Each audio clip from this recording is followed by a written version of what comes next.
نحمده ونصلي ونسلم على رسوله الكريم اما بعد اللهم صل على سيدنا مولانا محمد وعلى آل سيدنا ومولانا محمد مبارک وسلم علیہ۔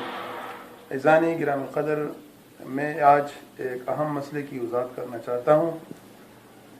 کبھی کبھی انسان کو چھوٹے چھوٹے نقصانات پہنچتے ہیں، اس میں انسان کا بڑا فائدہ ہوتا ہے، لیکن انسان کو اپنے فائدے کا پتہ نہیں ہوتا ہے، تو لہٰذا ہم لوگ مایوس ہو جاتے ہیں کہ ہمارے ساتھ ایسا کیوں ہو رہا ہے یا میرا یہ مالی نقصان کیوں ہوا۔ اس موضوع کی وضاحت سے پہلے میں گزارش کرنا چاہتا ہوں، جن نئے ساتھیوں نے ہمارے چینل کو سبسکرائب نہیں کیا ہے وہ ہمارے چینل کو سبسکرائب کر لیں اور بیل آئیکن کو بھی دبا لیں۔ عزیزان گرامی القدر، اس بارے میں مولانا روم رحمۃ اللہ علیہ نے ایک واقعہ ذکر کیا ہے، وہ واقعہ میں عرض کرنا چاہتا ہوں۔ مولانا روم رحمۃ اللہ علیہ فرماتے ہیں، موسیٰ علیہ السلام کے دور میں ایک آدمی حضرت موسیٰ علیہ السلام کی بارگاہ میں آیا۔ اس نے عرض کی، اے موسیٰ علیہ السلام، آپ اللہ سے دعا کر لیں کہ اللہ پاک مجھے جانوروں کی، چرندوں کی، پرندوں کی، چارپائیوں کی زبان سکھا دے۔ موسیٰ علیہ السلام نے فرمایا، تم نے کیا کرنا ہے، تمہارا نقصان ہو جائے گا۔ اس نے کہا، نہیں، میرا شوق ہے۔ حضرت موسیٰ علیہ السلام نے اس آدمی کے لیے اللہ پاک سے دعا کی، اللہ ان کو جانوروں کی، پرندوں کی زبان سکھا دے۔ مولانا روم رحمۃ اللہ علیہ فرماتے ہیں، اس آدمی کو اللہ پاک نے ان چیزوں کی زبان سکھا دی۔ وہ بندہ گھر آیا تو اس کے ساتھ کیا ہوا کہ اس کے گھر میں ایک کتا ہے اور ایک مرغا ہے۔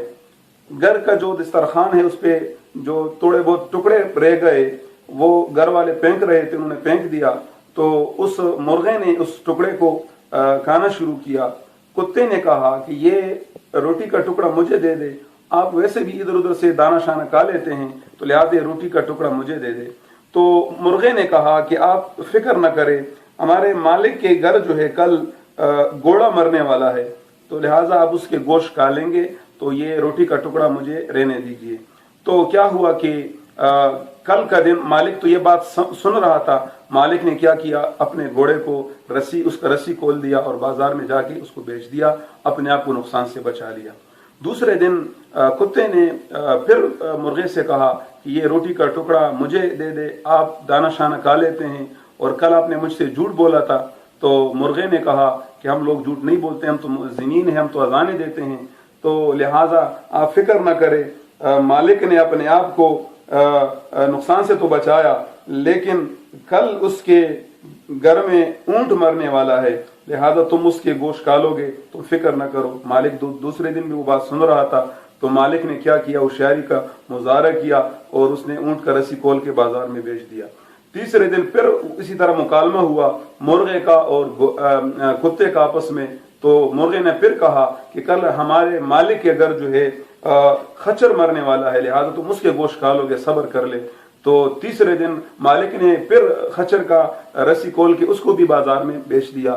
تو مالک یہ سمجھ رہا تھا کہ میں نے تو بڑا کمال کر دیا، میں ان چیزوں کی زبان سمجھتا ہوں، لہذا میں نے اپنے آپ کو نقصان سے بچا لیا۔ لیکن چوتھے دن کیا ہوا، یہ بات سننے کے قابل ہے، توجہ کے قابل ہے عزیزان گرامی القدر۔ چوتھے دن مرغے نے کتے سے کہا کہ کل ہمارا جو مالک ہے یہ مرنے والا ہے، تو لہٰذا ان کے جو رشتہ دار ہے، وارثین ہے، وہ صدقہ خیرات کریں گے، تم اس کے جو ہے اس میں سے روٹی وغیرہ کھا لو گے۔ تو مالک یہ سن رہا تھا، وہ پریشان ہو گیا، یہ میں نے کیا کر لیا، یہ میرے ساتھ کیا ہوا۔ تو مولانا روم رحمۃ اللہ علیہ فرماتے ہیں، اگر یہ آدمی گھوڑے کو نہ بیچتا، اونٹ کو نہ بیچتا اور خچر کو نہ بیچتا، اس کا مالی نقصان تو ہو جاتا، لیکن یہ جانی نقصان سے بچ جاتا۔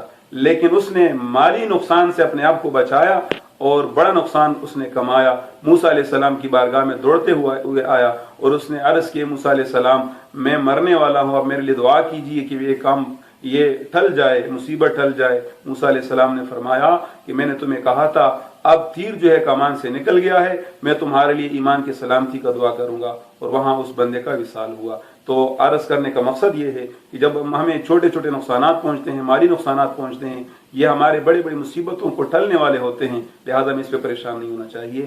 اللہ پاک یہ ان باتوں پر ہم سب کو عمل کرنے کی توفیق عطا فرمائے۔ وما علینا الا البلاغ۔